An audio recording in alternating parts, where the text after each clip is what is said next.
Another wonderful sally. Remember, if you don't sin, Jesus died for nothing.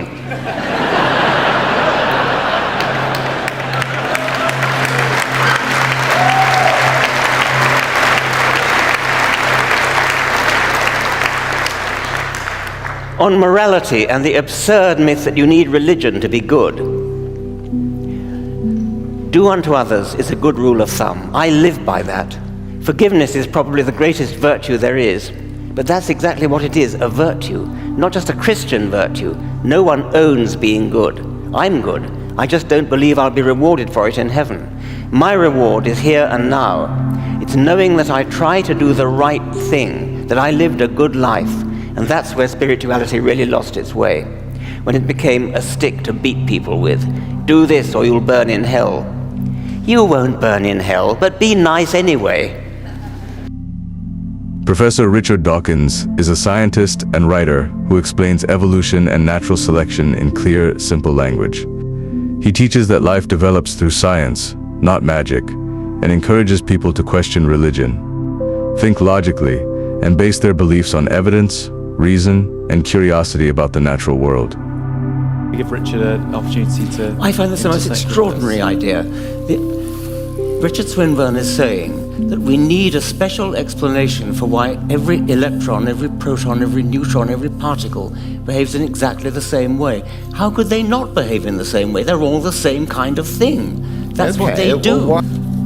In order to do the things that God is supposed to be doing, he cannot be simple. He's an entity of subjective consciousness. He thinks about things. He has free will. He has the power to influence anything in the world that he wants to do. He even does the things that the Christians believe and all the other religions believe. How can you possibly say that such an entity is a single, simple entity?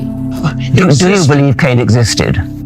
I think the pattern that Cain represents is an eternal pattern, and so yes, it's a higher level of existence. That's different. I realize well, there that. are Cain types who exist, and they're there are Cain types. But Cain himself, I mean, you give the game away where you say in your book, Cain and Abel were the first humans to be born in the natural way. Now that betrays you as it were pretending you think they really existed, because you wouldn't have said they were born in a natural way unless you were muddling up facts with symbols there, because you don't think that Cain and Abel existed. Well, I don't. What do I think about Cain and Abel? I said I think the pattern that they represent always exists. Always exists. You understand that that's a different thing. What's a different matter? A pattern that they represent, the conflict between brothers, the rivalry between brothers. This is a fundamental pattern, which yes, it's something that's there, but I care about facts. I mean, did they exist or did they not exist? Well, I can imagine a situation where, when the story was originated, that it referred to two actual brothers, but as the stories propagate across time, as they mutate, as they adapt, let's say, to the structure of human memory, they deepen and they become broader.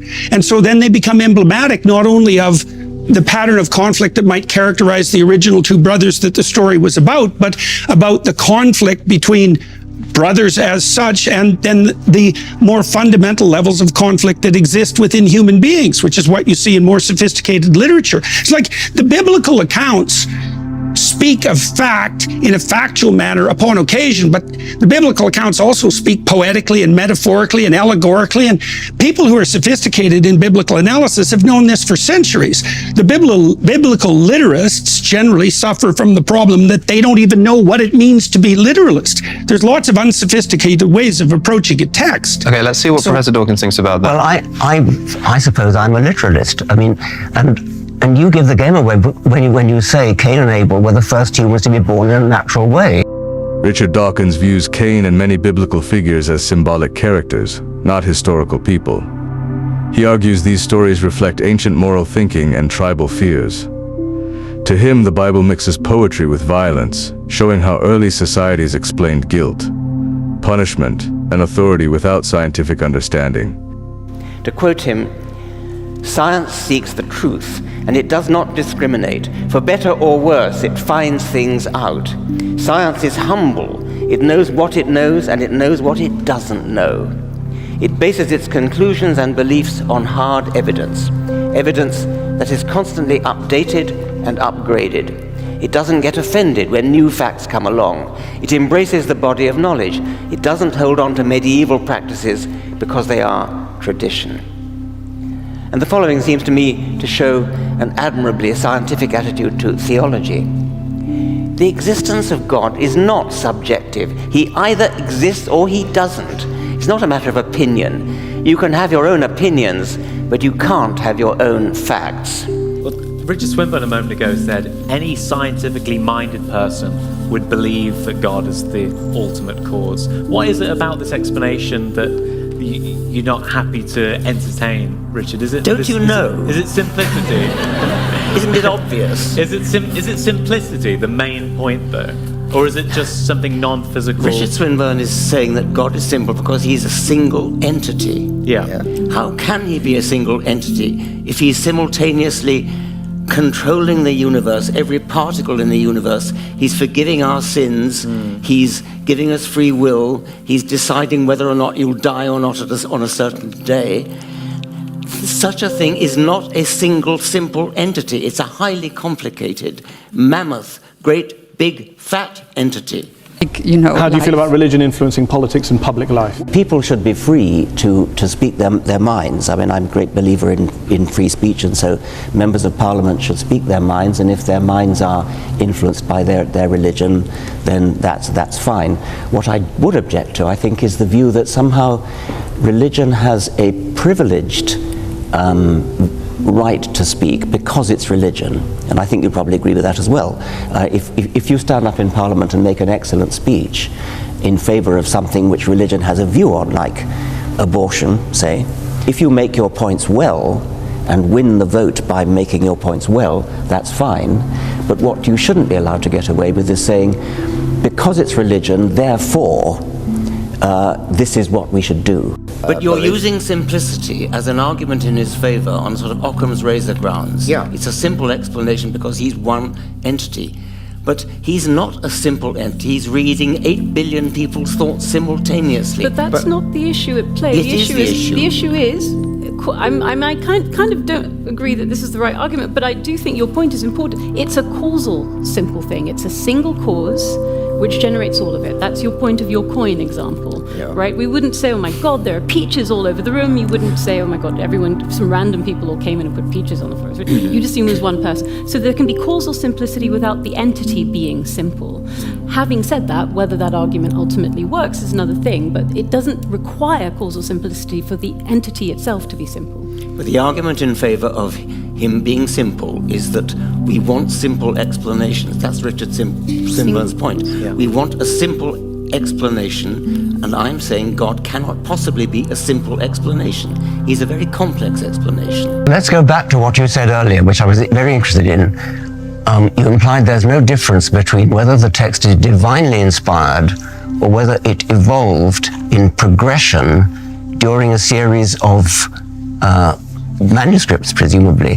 Now, I think that's genuinely interesting, but it's a huge difference. It's not the same thing. I mean, either it was divinely inspired or it wasn't. Well, it's the same thing if it's fundamentally reflective of and accurately reflective of the implicit logos or order. And I think it is. Like, let me explain that a moment. Like, it took me a long time to understand the concept of sacrifice in the biblical text because it seems so anachronistic and so primitive, and primitive and not understandable. What are these people doing, offering, choice cuts of meat to a God that lives in the sky? Something disgusting about it. Well, it's very easy to satirize, but when you start to understand that perception itself is sacrificial in its nature, and you start to understand that there's no difference between work and sacrifice, that they're the same thing, and you understand that community is predicated on sacrifice, then the emphasis in the text on sacrifice starts to become something quite marked and remarkable, especially because it's implicit. It isn't obvious at all that the authors of the texts and the editors who sequenced them actually understood what it was that they were highlighting. So with regards to the community, why is the community predicated on sacrifice? Because it's not about you, the community. Every step you take towards the communitarian means that you sacrifice something that's local to what you want here and now, right now. I think you have to give something up. You're wandering onto something else now, which is something quite different. The notion of sacrifice, as you say, it goes right through the Old Testament and the New Testament. The sacrifice of Isaac or Ishmael by Abraham and the sacrifice of Jesus is the same idea. I think it's a very unpleasant idea, by the way.